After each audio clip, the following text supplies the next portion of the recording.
जय हिंद साथियों, welcome back to my YouTube channel teaching with Anand Chauhan. I hope कि दोस्तों आप सभी लोग स्वस्थ, बेहतर, ज़बरदस्त तरीके से दोस्तों आप अपनी पढ़ाई को दोस्तों कर रहे होंगे। तो चलिएगा दोस्तों, आज हम आप लोगों के लिए लेकर आए हैं जीएस निधि का एक शानदार ज़बरदस्त नया टॉपिक है, जहां से दोस्तों आपके एसएससी के एग्जाम में क्वेश्चन पूछे जाते हैं। चैप्टर का नाम है दोस्तों भारतीय परिधान चित्रकारी एवं जनजाति। यानी कि दोस्तों आज के इस एक टॉपिक में हम दोस्तों भारत के प्रमुख परिधान, चित्रकारी और दोस्तों विभिन्न जनजातियों के बारे में दोस्तों डिस्कस करने वाले हैं। आपके लगभग दोस्तों इसमें 30+ क्वेश्चंस हैं ऑब्जेक्टिव टाइप्स, जो कि दोस्तों आपके एसएससी के एग्ज़ाम में दोस्तों पूछे गए हैं और आगे भी दोस्तों पूछे जाने की संभावनाएं हैं। महत्वपूर्ण पॉइंट्स हैं, उन पर भी हम चर्चा करेंगे, जहां से दोस्तों आपके एग्ज़ाम में मैक्सिमम क्वेश्चन बनने के चांसेस हैं। तो क्लास को दोस्तों बिल्कुल भी स्किप ना करें, शुरू से लेकर वीडियो को कंप्लीट जरूर देखें। बातें बहुत ही अच्छे तरीके से दोस्तों मैं आपको समझाने वाला हूं। क्वेश्चंस के बारे में बहुत ही अच्छे से हम डिस्कस करेंगे और आपका एक शानदार रिवीजन एग्जाम से पहले दोस्तों हम आप लोगों का करवा रहे हैं। जीएस निधि बुक का complete solution page bye page करवाया जाएगा, चैप्टर वाइज सभी दोस्तों हमारी क्लासेस दोस्तों कंटिन्यू रहेंगी। तो चलिएगा दोस्तों, एक बार फटाफट आप सभी प्यारे दोस्त क्लास को शेयर कर देंगे, ताकि सभी हमारे प्यारे विद्यार्थी क्लास में आ जाएं और दोस्तों अपनी तैयारी को दोस्तों और भी एक बेहतर से बेहतर करने का प्रयास करें। तो चलिएगा दोस्तों, क्लास का समय आपका 7 बजे रहता है। 2-3 दिन से क्लास नहीं हो पाई थी, मैं बाहर गया था इस वजह से। हालांकि दोस्तों मैं वापस आ चुका हूं, क्लास आपकी कंटिन्यू रहेगी। तो चलिएगा, एक बार आप फटाफट वीडियो को शेयर कर दीजिएगा। चलिएगा दोस्तों, मुलाकात करते हैं दोस्तों आज के अपने नए चैप्टर से। जैसा कि दोस्तों आपने चैप्टर तो देख ही लिया, तो हम सीधे दोस्तों डिस्कस करेंगे आज के अपने पहले क्वेश्चन से। और दोस्तों मैं आपसे एक बात कहना चाहूँगा, अभी तक दोस्तों हमारी हमारी दोस्तों ऑलरेडी जीएस निधि बुक की कुछ क्लासेस हो चुकी हैं। तो उन क्लासों के यदि आज तक आपने नहीं देखा है, तो एक बार प्लेलिस्ट में जाकर उन क्लासों को जरूर देख लीजिएगा, जिसमें हमने दोस्तों अभी तक 5 चैप्टर्स को दोस्तों कंप्लीट कर लिया है। आज हमारा दोस्तों 6वां चैप्टर है, भारतीय परिधान चित्रकारी एवं जनजाति। तो चलिएगा दोस्तों, पहला क्वेश्चन आप लोगों के सामने आ चुका है, क्वेश्चन को पढ़ेंगे। और ये अभी हाल ही में एसएससी सीएचएल 9 मार्च 2023 को दोस्तों एग्जाम में पूछा गया क्वेश्चन है। तो आप देख सकते हैं, पहला क्वेश्चन आप लोगों से कह रहा है कि वारली चित्रकला भारत के किस राज्य की एक लोक चित्रकला है। दोस्तों भारत की वारली चित्रकला भारत के किस राज्य की एक लोक चित्रकला है, ये आपसे दोस्तों पूछा है। तो इसका जो सही आंसर है वो है दोस्तों आपका महाराष्ट्र। ऑप्शन बी दोस्तों इस क्वेश्चन का राइट आंसर है, महाराष्ट्र की है दोस्तों वारली चित्रकला। यदि आपसे नेक्स्ट एग्जाम में कभी भी क्वेश्चन पूछे कि वारली चित्रकला भारत के किस राज्य से संबंधित या किस राज्य की लोक चित्रकला है, तो आपको बताना है महाराष्ट्र की है। पॉइंट दिए गए हैं, इन पर भी हम चर्चा करेंगे दोस्तों, जो कि सबसे ज़्यादा आपको के लिए इम्पोर्टेंट ये पॉइंट्स ही हैं। वारली चित्रकला दोस्तों एक प्राचीन भारतीय चित्रकला है, जो महाराष्ट्र राज्य की एक जनजाति है दोस्तों, वारली। अब देखिएगा, यहाँ पे एग्जामिनर ने क्वेश्चन किया कि वारली चित्रकला किस राज्य से संबंधित है, तो आपने बता दिया कि महाराष्ट्र से संबंधित है। लेकिन आपको ये भी पता होना चाहिए कि जो वारली चित्रकला है, ये आपकी वारली एक जनजाति है जो कि महाराष्ट्र में पाई जाती है, उसी के द्वारा यह चित्रकला तैयार किया जाता है। तो किस जनजाति के द्वारा यह बनाई जाती है? वारली जनजाति के द्वारा बनाई जाती है। तो यदि नेक्स्ट एग्जाम में आपसे क्वेश्चन पूछे कि वारली जनजाति किस राज्य में पाई जाती है, तो आपको सिंपल सा आंसर दे देना है, महाराष्ट्र में पाई जाती है। तो यहाँ से आपको एक तो चित्रकला का क्वेश्चन याद होगा, दूसरा आपको जनजाति का। इस चित्रकारी के अंतर्गत दोस्तों मुख्यतः ऋतुएं, फसल पैदावार, उत्सव, शादी और दोस्तों धार्मिकता के बारे में दोस्तों दर्शाया गया है। किसके बारे में? फसल पैदावार के, उत्सव के बारे में, शादी के बारे में और दोस्तों धार्मिक कथाओं के बारे में भी इसमें दोस्तों बताया गया है। अगला पॉइंट है दोस्तों कि वारली जो चित्रकला है, इसकी परंपरा को दोस्तों 2500 से 3000 ईसा पूर्व के बीच माना जाता है। यह परंपरा यदि पूछी जाए कि कब से कब तक से चली आ रही है, तो 2500 से 3000 ईसा पूर्व से चली आ रही है। अगला क्वेश्चन है जो कि सबसे इंपॉर्टेंट है दोस्तों, थांग का पेंटिंग। ये कई बार एग्जाम में दोस्तों और भी दोस्तों एग्जामों में पूछी जा चुकी है। अक्सर इस टाइप के क्वेश्चन एसएससी ही दोस्तों अपने एग्जाम में पूछता है। ये 20 मार्च को 2023 के एग्जाम में इन्होंने फिर से पूछा है कि थांग का पेंटिंग शैली में किस धर्म के देवता को दर्शाया गया है? यहूदी धर्म, बौद्ध धर्म, इस्लामी धर्म या दोस्तों हिंदू धर्म? तो दोस्तों जो थांग का पेंटिंग है, ये बौद्ध धर्म के देवता को दर्शाया है। किसके? बौद्ध देवता को इसमें दर्शाया गया है। थांग का पेंटिंग जो है, यह दोस्तों बौद्ध देवता को दर्शाया गया है। और यह पेंटिंग आमतौर पर हिमाचल प्रदेश है, लद्दाख, सिक्किम और अरुणाचल प्रदेश में दोस्तों यह प्रचलित है। किसमें है? हिमाचल प्रदेश, लद्दाख, सिक्किम और अरुणाचल प्रदेश में यह दोस्तों पेंटिंग प्रचलित है।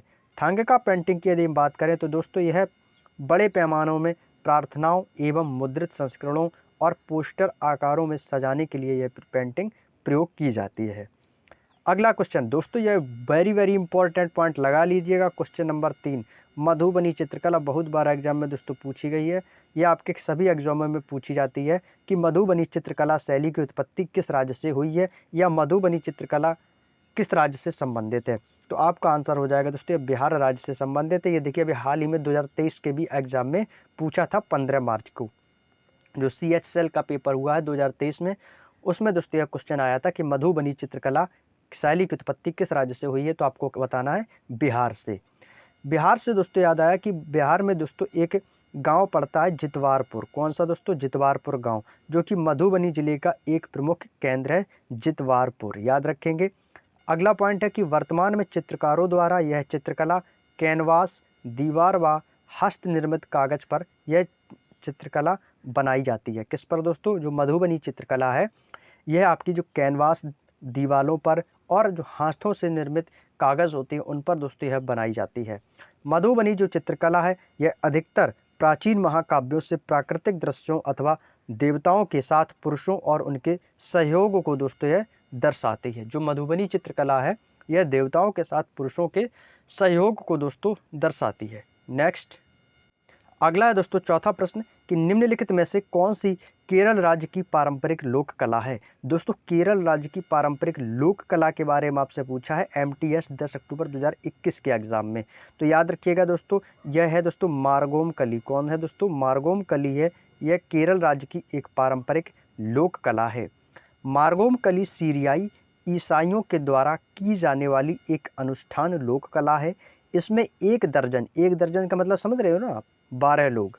इसमें दोस्तों 12 नर्तक जलते हुए दीपक के चारों ओर साधारण पारंपरिक सफ़ेद धोती पहने व पगड़ी पर मोर पंख लगाए गाते व नृत्य करते हैं। किसमें? मारगोम कली में। अगला पॉइंट है, और इसको याद रखने का एक मैं तरीका बताता हूँ कि जिसमें इसमें कैसे दोस्तों इसकी यह परंपरा को अपनाते हैं ये लोग। देखिए मारगोम कली, ठीक है, मारगोम से क्या बनाएंगे? मोर, मारगोम मोर। तो ये क्या हो जाएगा? कली। कली को हम दोस्तों डिनोट करेंगे पंखे से। तो इसमें दोस्तों मोर के पंख लगा के दोस्तों नाचते हैं। अगला पॉइंट है दोस्तों फड़। फड़ जो है दोस्तों जो चित्रकला है ये भी आपके ऑप्शन में दिया गया था। तो ये याद रखिए कि राजस्थान राज्य की एक लोक चित्रकला की प्रसिद्ध शैली है। पिथौरा जो है दोस्तों यह मध्य प्रदेश में इसका उद्गम हुआ है या यह उत्पन्न हुई है। पिथौरा ये एक चित्रकला है, मध्य प्रदेश से संबंधित है। इसमें पशुओं, विशेषतः दोस्तों घोड़ों का चित्रण इसमें किया जाता है, जिसमें दोस्तों विशेष तौर पर घोड़े का चित्रण किया जाता है। अगला पॉइंट है बौचे। बौचे दोस्तों एक पारंपरिक दूल्हे की तलवार है, जिसे किस राज्य में आदिवासी विवाह समारोह के दौरान पहना जाता है। तो यह एक बहुत ही अच्छा क्वेश्चन है दोस्तों, आपके एग्जाम में पूछा गया है SSC CHSL 11 अगस्त 2021 को। तो यह दोस्तों है अरुणाचल प्रदेश का। किसका है? अरुणाचल प्रदेश में यह दूल्हे की तलवार होती है जिसको हम बौचे कहते हैं, जो कि अरुणाचल प्रदेश में आदिवासी विवाह समारोह के दौरान पहनते हैं। अगला पॉइंट है बौचे एक पारंपरिक दूल्हे की तलवार है जिसे अरुणाचल प्रदेश में एक आदिवासी विवाह समारोह के दौरान पहना जाता है, और अरुणाचल प्रदेश राज्य में स्त्रियां कढ़ाई वाली बिना आस्तीन की कमीज तथा पुरुष बिना आस्तीन की रेशमी शर्ट पहनते हैं। अगला क्वेश्चन है दोस्तों, एक पेंटिंग पूछी है पैतकर पेंटिंग। पैतकर पेंटिंग किस राज्य की अद्वितीय सांस्कृतिक प्रतीक है। दोस्तों पैतकर पेंटिंग, इस दोस्तों बुक में आपको बहुत सारे क्वेश्चंस ऐसे देखने को मिलेंगे जिन्हें दोस्तों आप पहली बार दोस्तों पढ़ रहे होंगे, क्योंकि दोस्तों वो अभी हाल ही के एग्जाम में आपसे SSC के विगत वर्षों में पूछे गए प्रश्न हैं। तो इन पर आप लोग जरूर एक बार नज़र डालेंगे तो आपके एग्जाम में दोस्तों क्वेश्चंस आपको यहीं से देखने को मिल जाएंगे। तो ये दोस्तों आपकी पैतकर पेंटिंग ये झारखंड से संबंधित है। ये झारखंड के पूर्वी भाग में स्थित अमाडुबी एक गांव पड़ता है, जो कि अमाडुबी को पैतकर गांव भी कहा जाता है। जो अमाडुबी गांव है यही दोस्तों आपका पैतकर गांव है, तथा पैतकर गांव इसी पारंपरिक पेंटिंग के लिए विख्यात है। इसमें कलाकार गिलहरी व बकरी के बालों से इस पेंटिंग के लिए ब्रश बनाते हैं। किसके बाल से? गिलहरी के बाल और बकरी के बालों से। जो ब्रश करने वाला पेंटिंग होता है ना, पेंटिंग वाला ब्रश, वो दोस्तों इसका निर्माण करते हैं। नेक्स्ट पैथकर पेंटिंग दोस्तों अधिकतर महाभारत, रामायण जैसे हिंदू महाकाव्यों में तैयार किए गए विषयों पर आधारित है। क्लियर। चलिए नेक्स्ट पॉइंट आता है, ये देखिए बहुत शानदार क्वेश्चन आया है दोस्तों कि भारत में जारवा, देखिए जारवा से आप लोगों को याद आया, ये क्वेश्चन मैंने आपको, यही जनजाति वाला क्वेश्चन लोक नृत्य और आपके अभी तक जो भी हमारी पिछली क्लासेस हुई हैं उनमें हमने आपको बताया था कि जो एक जारवा जनजाति है ये आपकी कहाँ पाई जाती है। हमने जो आपको विभिन्न लोक नृत्य वगैरह पढ़ाए हैं उनमें से दोस्तों जो आपके ब्रैकेट में जो पॉइंट दिए जाते हैं उनमें हमने आपको जारवा जनजाति के बारे में बताया था, और वो मैंने 2 से 3 बार क्वेश्चन को रिपीट भी किया था क्योंकि यह क्वेश्चन मैं आपको बताया था बहुत इंपॉर्टेंट है। दोस्तों वही क्वेश्चन आपसे फिर से एक बार इन्होंने पूछ दिया है CHSL 11/2021 के एग्जाम में कि जारवा और ओंगे, बस इसमें आपको ओंगे एक नई जनजाति देखने को मिली, उसमें केवल आपसे जारवा पूछा था। हमने आपको बताया था कि जो जारवा जनजाति है ये आपकी किस राज्य में पाई जाती है, किस केंद्र शासित प्रदेश में पाई जाती है, यह भी हमने आपको बताया था। वो है दोस्तों आपका अंडमान निकोबार और द्वीप समूह। जिन लोगों ने वो क्लास को देखी होगी वो आंसर बिल्कुल दोस्तों सहज तरीके से दे पा रहे होंगे। यदि आप लोगों ने हमारी पिछली क्लासेस को नहीं देखा है तो पिछली क्लासेस को आप लोग जरूर पहले देखिए, पहले पिछली क्लासेस को देखिए, उसके बाद दोस्तों आप हमारी क्लासेस को कंटिन्यू देखते चले आएँ। ठीक है, तो आपको बातें बहुत ही अच्छे तरीके से समझ में आएंगी। तो जो जारवा जनजाति है दोस्तों आपके अंडमान और निकोबार द्वीप समूह में पाई जाती है, और ओंगे जनजाति भी दोस्तों आपके अंडमान और निकोबार द्वीप समूह में पाई जाती है। जारवा दोस्तों एक खानाबदोश जनजाति है। यह वर्ष 2011 की जनगणना के अनुसार इस जनजाति की संख्या 380 है। किसकी? 2011 में जब जनगणना हुई, तो आप सभी जानते हैं कि प्रत्येक 10 वर्ष बाद जनगणना की जाती है। तो जो जनगणना है 2011 के अनुसार, तो दोस्तों जनजाति इस जनजाति की जो संख्या थी वो थी 380। ओंगो एक ये शिकारी जनजाति है। जो ओंगो जनजाति है अभी हमने आपको बताई थी, ये एक शिकारी जनजाति है। और जो जारवा है वो कौन सी है? खानाबदोश जनजाति है। ये अंडमान द्वीप समूह के मूल निवासी कहे जाते हैं ओंगे, क्योंकि वहाँ की जनजाति कैसी है? शिकारी है। अगला क्वेश्चन है कि निम्नलिखित में से कौन सा पारंपरिक रूप से अंडमान और निकोबार द्वीप समूह में रहने वाला आदिवासी समूह नहीं है? नहीं है पूछे। देखिए इसमें जरावा लिखा है ना, वही जावरा वाला, जरवा वाला, तो ये तो आपका भी बताती है, तो आपका अंडमान का है, तो ये तो हो नहीं सकता है, ये तो अंडमान का है, ये अंडमान का है। ओंगे भी हमने बताया था, ये भी है, लेकिन सेंटिनलीज ये भी है, लेकिन मुंडा नहीं है। आप सभी बिरसा मुंडा का नाम तो सुना ही होगा आपने, तो कौन सा नहीं है? बिरसा, ये मुंडा से आप याद रखेंगे। ओंगो आपको पता ही है कि ये भी है, जरावा भी है, सेंटिनलीज भी है, लेकिन मुंडा नहीं है। तो फिर आपको पता चलेगा कि मुंडा कहाँ का है। तो जो मुंडा जनजाति है ये मुख्यतः आपके झारखंड के छोटा नागपुर क्षेत्र में निवास करती है। तो ये मुंडा जो है ये जनजाति कहाँ की? ये आपके झारखंड में एक छोटा नागपुर के क्षेत्र है, वहाँ पर दोस्तों मुंडा जनजाति निवास करती है। और यह जनजाति झारखंड के अतिरिक्त और कहाँ कहाँ निवास करती है? तो दोस्तों आपको याद रखेंगे बिरसा मुंडा, तो बिरसा से बनाएंगे बिहार, तो यह आपके दोस्तों उड़ीसा में भी है, बिहार में भी है, पश्चिम बंगाल आदि भारतीय राज्यों में भी पाई जाती है। यह झारखंड की दोस्तों तीसरी सबसे बड़ी जनजाति है, याद रखेंगे। एक क्वेश्चन आपके एग्जाम में यहाँ से अलग से पूछा जा सकता है कि झारखंड की तीसरी सबसे बड़ी जनजाति कौन सी है, तो आपको बता देना है मुंडा जनजाति। और मुंडा जनजाति किस राज्य में पाई जाती है? तो ऑप्शन आपको पढ़े याद रख लेने हैं। ये आपके झारखंड में पाई जाती है, बिहार में पाई जाती है, पश्चिम बंगाल में पाई जाती है और उड़ीसा में पाई जाती है। तो इनमें से आपको जो भी ऑप्शन एग्जाम हॉल में आपको जो भी ऑप्शंस देखने को मिले, तो आप उसी ऑप्शंस के अकॉर्डिंग आपको क्वेश्चन को सही टिक करना है। ठीक है, तो आपको ये चारों राज्यों में जनजाति पाई जाती हैं। चलिए अगला पॉइंट है ओंगे। ओंगे तथा सेंटिनलीज ये एक जनजाति समूह है जो कि बंगाल की खाड़ी स्थित अंडमान द्वीप समूह में संबंधित है। ये तो हम आपको अभी बता के ही आए हैं। जारवा भी हमने आपको बताया था, जारवा कहाँ की? ये भी एक अंडमान एवं निकोबार की समूह की एक प्रमुख जनजाति है। कैसी जनजाति? आपको ये भी बताया था कि जो जारवा जनजाति है कैसी है? खानाबदोश है। कैसी है दोस्तों? खानाबदोश जनजाति है। ठीक है, ये भी हम आपको बताए थे। और जो आपकी ओंगे है ये कैसी है? ये एक शिकारी जनजाति है। कैसी है दोस्तों? ओंगे एक कैसी जनजाति है? ये एक शिकारी जनजाति है। क्लियर। चलिए अगला पॉइंट आता है दोस्तों कि किस बकरियों के आंतरिक फर को पश्मीना शॉल नामक महीन शॉल में बुना जाता है? यहाँ पर एक आपसे परिधान वाला क्वेश्चन पूछ दिया। ये आपके एक परिधान चैप्टर जो अभी हमने आपको बताया था कि विभिन्न भारतीय परिधान चित्रकारी और आपकी जनजाति, तो ये आपके परिधान वाले जो पॉइंट है उसी से संबंधित क्वेश्चन आया है। जो कि आपसे पूछा है कि बकरियों के अतिरिक्त फर, जो आप लोग जैकेट वगैरह देखे होंगे, जो जैकेट में फर लगी होती है ना, वो उसी की बात कर रहा है कि वो आंतरिक जो फर होती है वह आपकी पश्मीना शॉल नामक महीन शॉल में बुना जाता है। तो वह दोस्तों किस बकरी की? कश्मीरी बकरी है, अल्पाइन है, जमुनापारी या बोअर बकरी? तो ये है आपकी दोस्तों कश्मीरी बकरी। क्या आप बताएंगे? कश्मीरी बकरी की खाल से। अगला है दोस्तों कि विश्व में पशुओं से प्राप्त रेशों में सबसे अच्छा जो रेशा माना जाता है वो आपका पश्मीना का रेशा माना जाता है। यदि आपसे पूछा जाए कि बताइए सबसे उच्चतम क्वालिटी का जो रेशा है वो कौन सा है, तो आपको बताना है पश्मीना। जैसे आपको मैंने कोयले में बताया था कि एंथ्रेसाइट का जो कोयला होता है वो सबसे उच्चतम क्वालिटी का कोयला होता है। तो वही इसमें आपसे पूछा कि सबसे उच्च अच्छा रेशा या सबसे उच्च क्वालिटी का रेशा पश्मीना रेशा माना जाता है। और यह रेशा दोस्तों तिब्बत और कश्मीर में पाई जाने वाली बकरियों से हमें प्राप्त होता है।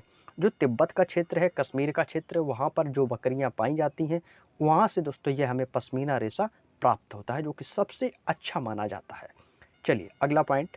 चलिए नेक्स्ट क्वेश्चन दोस्तों हमसे कह रहा है, एक बार वीडियो को आप लोग शेयर कर दीजिएगा दोस्तों। मैं अपनी तरफ से 100% दोस्तों देने की कोशिश कर रहा हूं ताकि आपको दोस्तों यह पॉइंट अच्छे से समझ में आ जाए। बाकी आप लोग बस एक बार वीडियो को शेयर जरूर कर दीजिएगा ताकि सभी लोग क्लास में जुड़ सकें और आप अपना एक शानदार रिवीजन कर सकें, जैसे कि आपके एसएससी के एग्जाम्स दोस्तों कुछ ही महीनों में दोस्तों होने वाले हैं। तो ये एसएससी के तौर पर देखें तो आपके एसएससी के लिए सबसे बेस्ट बुक दोस्तों आपको मैं यही प्रेफर करूंगा, जीएस निधि, जो कि आरडब्ल्यूए की सबसे बेस्ट बुक है, अभी हाल ही में लॉन्च की गई है। पीडीएफ आपको दोस्तों हमारे टेलीग्राम ग्रुप में मिल जाएगा। आपको लिंक डिस्क्रिप्शन में ऑलरेडी दे दिया गया, जाके अभी हमारे टेलीग्राम ग्रुप से ज्वाइन हो जाइएगा। पीडीएफ आपको दोस्तों उस ग्रुप में मिल जाएगा। चलिए अगला पूछा है दोस्तों कजली। कजली पेंटिंग किस राज्य की पारंपरिक रूप से संबंधित है जिसमें दोस्तों ब्रश का उपयोग नहीं किया जाता है? दोस्तों आप सभी जानते हैं कि जब भी हम कोई पेंटिंग बनाते हैं, कोई भी चित्र बनाते हैं, हम दोस्तों हमेशा दोस्तों किससे बनाते हैं? ब्रश से बनाते हैं ना। जो ब्रश होते हैं कलर्ड वाले, उनसे हम दोस्तों पेंटिंग का निर्माण करते हैं। लेकिन एकमात्र ऐसी पेंटिंग्स है जिसमें हम दोस्तों ब्रश का उपयोग नहीं करते हैं। तो वो कौन सी पेंटिंग है? आपको बताना है कजली पेंटिंग्स। देखिए आपको एक बात बताना चाहूँगा कि एग्जामिनर की आप यदि क्वेश्चंस पे पूछने के यदि आप तरीके को आप समझ गए तो आपको दोस्तों क्वेश्चंस में कभी भी दिक्कत नहीं होगी। क्वेश्चन आप अपने आप से बनाना हमेशा दोस्तों बनाया करें। जैसे कि यहाँ से आप ये मत सोचा करें कि जो बुक में क्वेश्चंस दिया गया है सिर्फ हमें उस वही याद रखना है, हमें उसको तो याद रखना ही है, साथ ही साथ दोस्तों क्वेश्चंस में और भी दोस्तों जो पॉइंट्स दिए गए हैं उनसे कैसे कैसे क्वेश्चंस बन सकते हैं, इन पर भी हमें फोकस करना रहता है। जैसे कि इसमें तो आपसे यही पूछ लिया है कि कजली पेंटिंग्स पारंपरिक रूप से किस राज्य से संबंधित है जिसमें ब्रश का उपयोग नहीं किया जाता है। ठीक है, अब आपको माइंड में बस ये सोचना है कि इसमें ये पॉइंट क्यों दिया गया है कि इसमें ब्रश का उपयोग नहीं किया जाता है। ये सिंपल, ये भी तो हमसे पूछ सकता था कि कजली पेंटिंग से किस राज्य से संबंधित है, बाकी का दोस्तों लिखने की ज़रूरत ही नहीं थी और हम आसानी से बता देते थे कि कजली पेंटिंग्स जो है ये राजस्थान से संबंधित है, हमें बस इतना ही लिखना था। लेकिन ये जो है ना जिसमें ब्रश का उपयोग नहीं किया जाता, ये बात इन्होंने क्यों लिखी, तो इस बात पर भी तो हमें गौर करना है। हो सकता है आने वाले एग्जाम में हमसे बस यही पूछ दे कि बताइए वह कौन सी पेंटिंग है जिसमें ब्रश का उपयोग नहीं किया जाता है, या यह क्वेश्चन पूछते कि राजस्थान की कजली पेंटिंग्स में किसका प्रयोग नहीं किया जाता है, ब्रश का प्रयोग नहीं किया जाता है। तो आपसे दोस्तों ऐसा भी क्वेश्चन पूछा जा सकता है और उम्मीद है कि आगे आने वाले एग्जाम में आपसे यही क्वेश्चन पूछा जाएगा कि बताइए कि राजस्थान की किस पेंटिंग में ब्रश का उपयोग नहीं किया जाता है। तो आपको बता देना है दोस्तों कजली पेंटिंग्स जो है जिसमें हम ब्रश का उपयोग नहीं करते हैं। तो ऐसे क्वेश्चंस आपसे पूछे जा सकते हैं, तो ऐसे ही क्वेश्चंस को आप भी बनाया करें। चलिए पॉइंट दिया गया कि राजस्थान से राज्य से यह पेंटिंग संबंधित है जिसका नाम है कजली पेंटिंग्स, और यह पारंपरिक रूप से इस चित्रकला शैली को हम कजली इसलिए कहते हैं क्योंकि इन्हें काजल से बनाया जाता है, और काजल से बनाया जाता है और इसमें हम ब्रश का प्रयोग भी नहीं करते हैं और इसको हाथ व कपड़े का प्रयोग करके बनाते हैं। किससे? हाथ व कपड़े का। जैसे कि दोस्तों आपको अभी हमने बताया था जो कजली नाम है ये क्यों पड़ा, तो कजली सेम वॉइस ओवर आ रही है आपकी काजल से, तो कजली बना है काजल से, तो काजल से दोस्तों ये पेंटिंग बनाई जाती है, ना ही इसमें हम ब्रश का प्रयोग करते हैं। इसमें हाथ व कपड़े का प्रयोग करके इस पेंटिंग का निर्माण करते हैं। बिल्कुल इजी क्वेश्चन है और जब पढ़ेंगे ना तो बातें बहुत ही अच्छे तरीके से समझ में आ जाएंगी। बस आप कंटिन्यू दोस्तों वीडियो को देखते रहिएगा, बातें बहुत अच्छे तरीके से मैं आपको समझाने का प्रयास कर रहा हूँ। अगला क्वेश्चन आता है क्वेश्चन नंबर 12। कह रहा है कि जदोपटिया झारखंड राज्य में लोकप्रिय किसका रूप है? जैसे कि अभी आपको मैं बताया हूँ कि संगीत का तो है नहीं, क्योंकि मैं आपको संगीत का तो चैप्टर पढ़ा नहीं रहा हूँ। नृत्य का ये तो पढ़ा नहीं रहा हूँ, ये तो मैं आपको ऑलरेडी पढ़ा चुका हूँ लोक नृत्य का। मूर्ति कला के बारे में भी नहीं मैं पढ़ा रहा हूँ, मैं आपको पढ़ा रहा हूँ चित्रकला के बारे में। भारतीय परिधान पढ़ा रहा हूँ, चित्रकला पढ़ा रहा हूँ और जनजाति पढ़ा रहा हूँ। तो एक तो आपको ये लॉजिक लगा सकते हो, ठीक है, क्योंकि आप इन्हें ये लॉजिक इसलिए आपको मैंने बताया क्योंकि मैं आपको जिस टॉपिक पे पढ़ा रहा हूँ उस टॉपिक के आधार पर, ठीक है। तो बस आपको बता देना है चित्रकला। जदोपटिया को दोस्तों हम झारखंडी लोक शैली भी कहते हैं, क्योंकि ये झारखंड की है। और इस चित्रकला में मुख्यतः धार्मिक मान्यताओं जैसे नैतिकता है, रीति रिवाज आदि को दोस्तों इसमें जोड़ा गया है या अभिव्यक्त किया गया है। यह चित्रकला संथालों की पहचान रही है। संथाल आपको मैंने बताया था यह एक जनजाति है, तो उसी से दोस्तों इसकी पहचान रही है। अगला क्वेश्चन है कि निम्नलिखित में से किस राज्य में भित्ति चित्र, जिसको हम दोस्तों फ्रेस्को पेंटिंग्स कहते हैं, इसको दोस्तों ब्रैकेट में आप लोग क्लोज कर लीजिएगा। भित्ति चित्र इसका हिंदी नाम है, जिसको हम फ्रेस्को पेंटिंग्स, एक लोकप्रिय कला रूप है, किस राज्य की है ये आपसे पूछा है। तो आपको बताना है दोस्तों हरियाणा राज्य की है। कहाँ की है? यह हरियाणा से संबंधित है, फ्रेस्को पेंटिंग या भित्ति चित्र। आपको इन दोनों में से कोई भी दोस्तों एक पॉइंट देखने को मिल सकता है। हरियाणा राज्य में भित्ति चित्र या दोस्तों हम कह सकते हैं फ्रेस्को पेंटिंग्स एक लोकप्रिय कला रूप है। कलायत कपिल मुनि मंदिर, भिवानी में माता मनसा देवी मंदिर और हवेलियों में ऐसे चित्रों का शानदार उदाहरण देखने को मिलता है, जिसमें जातक की कहानियों को चित्रित करते हैं, जातक कथाएं। अगला है गहनों व नक्काशी या खांचे पर रंगीन दंत वल्क से लेप चढ़ाने की प्रक्रिया को क्या कहा जाता है? ये देखिए आपके CGL, ये CGL 3 मार्च 2020 को एग्जाम में क्वेश्चंस पूछा गया था SSC CGL में। तो वो उसको हम दोस्तों बोलते हैं मीनाकारी। क्या कहते हैं? मीनाकारी कहते हैं। फूलकारी नहीं, जरी जरदोजी नहीं, चिकनकारी नहीं, क्या कहेंगे हम?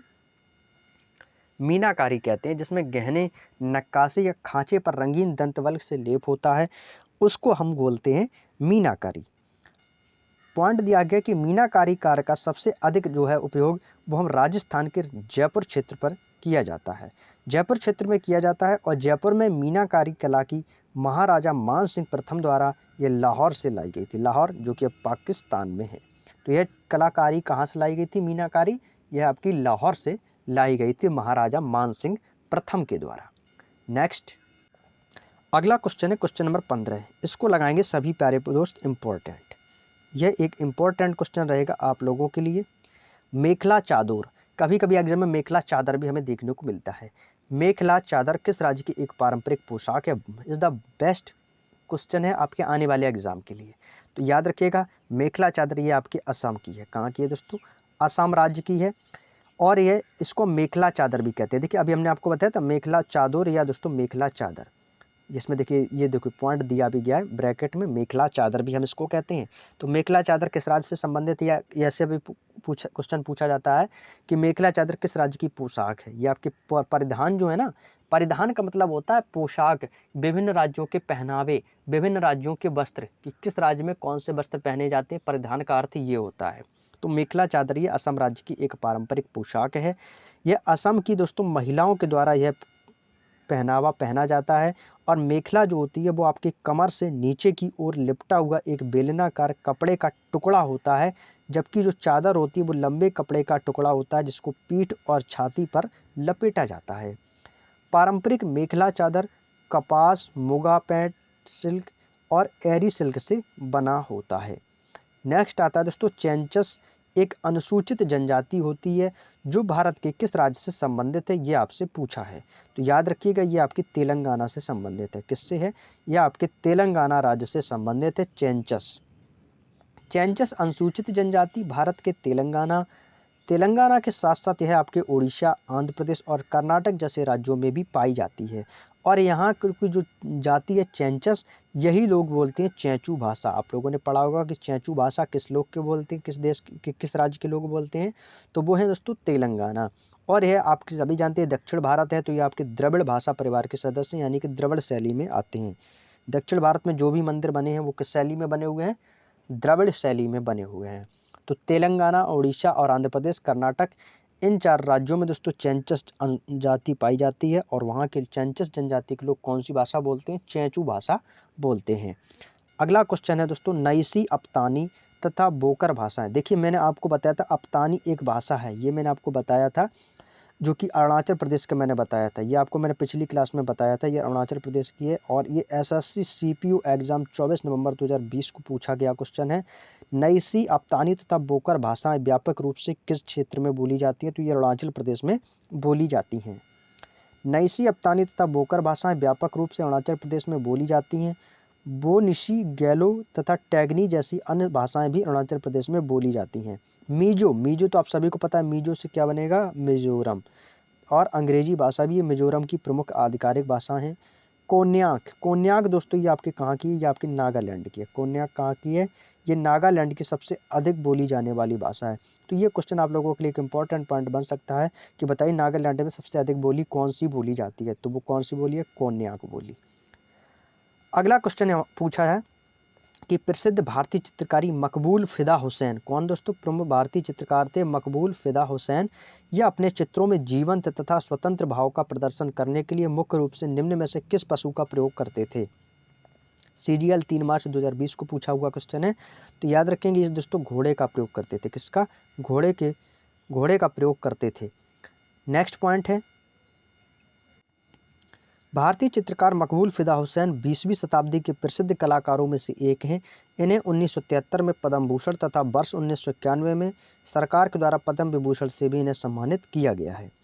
अगला क्वेश्चन है, निम्न में से कौन सी उड़ीसा की एक पारंपरिक चित्रकला है? दोस्तों उड़ीसा की पारंपरिक चित्रकला पूछी है, जिसको हम दोस्तों बोलते हैं पट्टचित्र। क्या बोलते हैं दोस्तों? पट्टचित्र बोलते हैं। ऑप्शन 20 क्वेश्चन का करेक्ट आंसर हो जाएगा।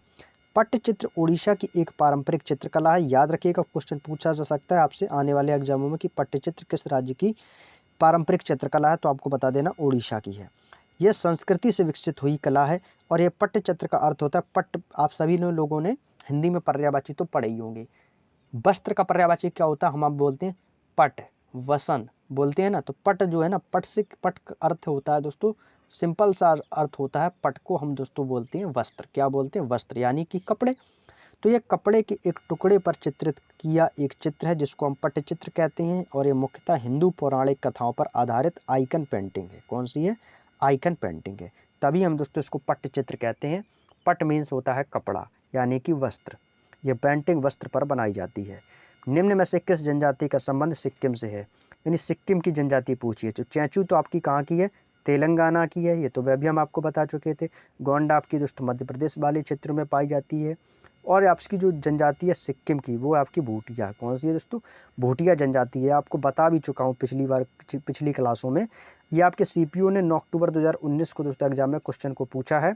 तो भूटिया जनजाति आपकी सिक्किम की है। उत्तरी सिक्किम की सूखी घाटी में अधिकांश दोस्तों भूटिया पाए जाते हैं। इस जनजाति के लोग खेती पर अधिक निर्भर होते हैं और ये मुख्यतः मक्का, चावल और आलू की फसल दोस्तों उगाते हैं। अगला क्वेश्चन है, भारत माता की पेंटिंग मूल रूप से किसके द्वारा बनाई गई थी? Is the most important question है। सीपीओ 13 दिसंबर 2019 को एग्जाम में पूछा था और इसको इंपॉर्टेंट लगा लीजिएगा। आने वाले 2024 के एसएससी सीपीओ के एग्जाम में इस क्वेश्चन के पूछे जाने की संभावनाएं 99.99% रहेगी। तो याद रखिएगा कि भारत माता की जो पेंटिंग की मूल रूप से किसके द्वारा बनाई गई थी, तो वो हैं दोस्तों अविंद्रनाथ टैगोर। बहुत से लोग इसको गलत करेंगे, रविंद्रनाथ टैगोर लगाएंगे। बहुत सारे लोग इसको रविंद्रनाथ टैगोर लगाएंगे और ऑप्शन में भी आपको मिलेगा, जबकि रविंद्रनाथ टैगोर इसके नहीं है। तो कौन है? अविंद्रनाथ टैगोर हैं दोस्तों। कौन है? अविंद्रनाथ टैगोर। माइंड में सेट कर लीजिएगा, ये क्वेश्चन आप लोग पेपर में गलती करने वाले हैं। बहुत सारे बच्चे इसको गलत करेंगे। अभी से मैं बता देता हूँ, इसका सही जवाब हो जाएगा अविंद्रनाथ। रविंद्रनाथ नहीं करना है, अविंद्रनाथ टैगोर करना है। रविंद्रनाथ टैगोर वर्ष 1942 में विश्व भारती के कुलाधिपति बने थे और ये आधुनिक भारतीय चित्रकला का विकास इनके द्वारा बंगाल में स्थापित प्रभावशाली कला विद्यालय के कारण हुआ। Abanindranath Tagore Indian society of oriental art के भी निर्माता थे। एक क्वेश्चन आपसे ये भी पूछा जा सकता है कि Indian society of oriental art के निर्माता कौन थे? तो वो थे अविंद्रनाथ टैगोर। अगला आता है कि प्रसिद्ध कार्टूनिस्ट आर.के. लक्ष्मण ने किस कंपनी के लिए गट्टू नामक कार्टून बनाया था? तो वो था आपका एशियन पेंट्स के लिए। एशियन पेंट्स के लिए जो आपका एशियन पेंट्स आता है ना, एशियन पेंट्स आप लोगों ने टीवी वगैरह में ऐड भी देखा होगा। उसमें दोस्तों एक गट्टू नामक कार्टून आया था।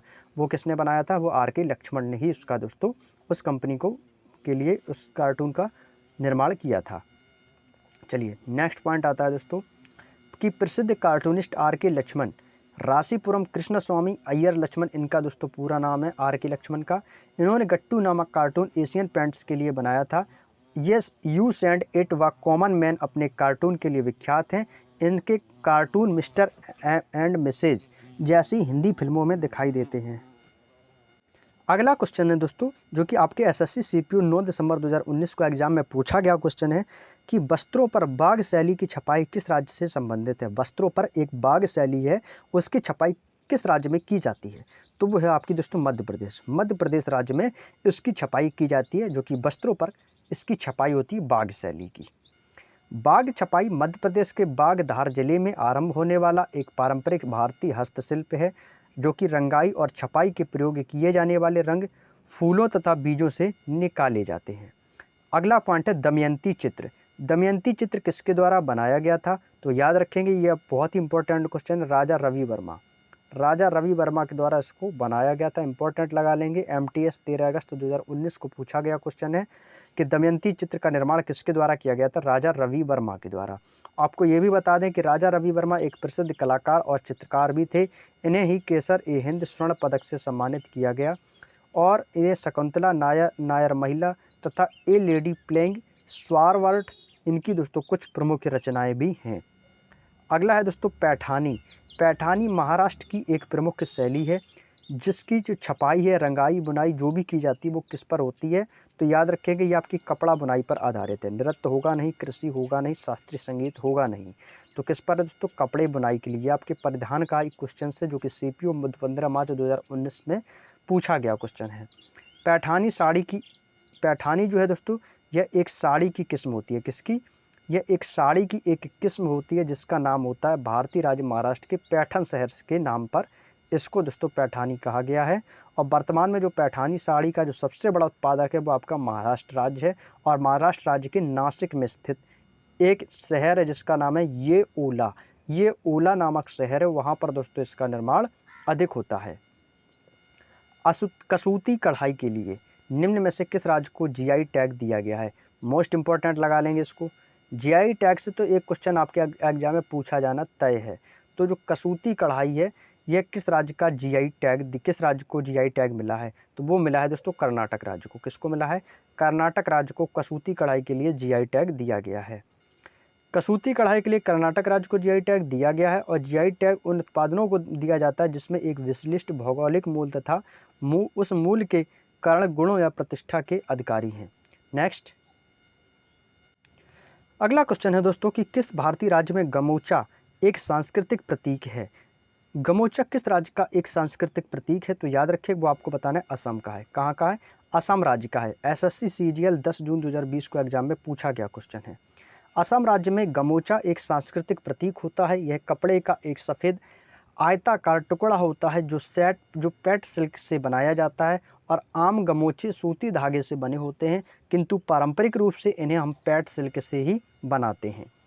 चिकनकारी कढ़ाई के लिए कौन सा स्थान प्रसिद्ध है, ये आपकी यूपी पुलिस में भी दोस्तों आपके एग्जाम में पिछली वर्ष एग्जाम हुए हैं उनमें भी पूछा है। और याद रखिएगा जो चिकनकारी की कढ़ाई के लिए है वो आपका कौन सा क्षेत्र प्रसिद्ध है, तो वो आपका लखनऊ है। चिकनकारी कढ़ाई के लिए कौन प्रसिद्ध है, लखनऊ है। ये आपके सीएचएल में भी दोस्तों एग्जाम में पूछा है, एसएससी भी इन क्वेश्चनों को पूछता है।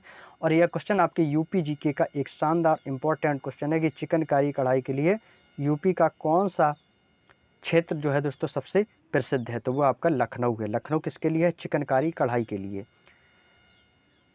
अगला पॉइंट है दोस्तों चिकनकारी भिन्न भिन्न प्रकार के वस्त्रों जैसे रेशम है, शिफॉन है, नेट, मलमल, ऑर्गेना आदि पर नाजुक तथा कलात्मक ढंग से की गई कढ़ाई होती है। नेक्स्ट है लोकप्रिय बाघ गुफा चित्र। बहुत इंपॉर्टेंट क्वेश्चन और इजी क्वेश्चन भी है दोस्तों। बाघ गुफा चित्र आपके किस राज्य में पाए जाते हैं, ये भी आपके पिछली बार जो एग्जाम हुए हैं पिछले एग्जाम उनमें भी दोस्तों ये एग्जाम में पूछा गया क्वेश्चन है, जो कि आपको बताना है मध्य प्रदेश। बाघ गुफा चित्र किस राज्य में पाए जाते हैं, मध्य प्रदेश में पाए जाते हैं। और ये मध्य प्रदेश के धार जिले के दक्षिणी ढलानों के मध्य स्थित 9 रॉक कट, रॉक मीन्स क्या होती है, चट्टानें, तो 9 रॉक कट स्मारकों का एक समूह है जो कि बाघ गुफा में बुद्ध और अन्य धार्मिक कथाओं का चित्रण किया गया है। आप सभी जानते हैं कि जो हमारे अभिलेख शिलालेख होते थे वो एक चट्टान पर दोस्तों चित्रित करते थे उन्हीं पर दोस्तों लिखते थे। अगला क्वेश्चन है ब्योपा। ब्योपा एक जनजाति आपसे पूछा है, यह किस राज्य से संबंधित है? ब्योपा किस राज्य से संबंधित जनजातियों की एक पारंपरिक टोपी है। यह ब्योपा है, इसको हम दोस्तों एक जनजाति है अरुणाचल प्रदेश की, वहाँ की जो जनजाति है उसको दोस्तों ये पारंपरिक टोपी है, जहाँ पर उसको ब्योपा कहा जाता है। नेक्स्ट पॉइंट है कि ब्योपा अरुणाचल प्रदेश राज्य के संबंधित जनजातियों की एक पारंपरिक टोपी है जो मुख्यतः बेंत की बनी होती है।